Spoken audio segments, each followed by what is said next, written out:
Assalamualaikum aziz yurttaşlar. Podpisçiler bir gün hafta seni tartışmamızdaki yine bir Karabayır Xudo qalasa Trend'de 2022 yıl Premier yine yangi balonlar, konko motorlarının klaplarından külüş değgen emas. Maşinamiz ideal holatda 2022 yıl. Yine sağlarını görseniz mümkün. Sizlerle motiv olacaktı yani. Bir salon maşin. Maşinamiz benzinde zapas kerak bo'lmay yer tushib emas, yana ko'rishingiz mumkin. Siz ekranda turibdi. Aziz yurtdoshlar, xulosa necha deb bahada ko'rib beramiz. Qo'llangancha avtosentrda yani motiv bo'lyapti. Narxi 287 million so'm aziz yurtdoshlar, o'rgilib qolmanglar.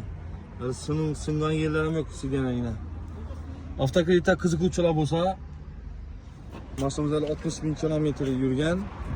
Avtokreditda qiziquvchilar bo'lsa, oldindan to'lab 58 milyon so'm yurtlangan avtosentrda mashinamiz. Avtokreditda qiziqib barter, avtokredit bor mavjud. Bo'lsa kelsangiz yurtlangan 2022 yil Premier o'zi. Manzilimiz 9 Kapital Bank.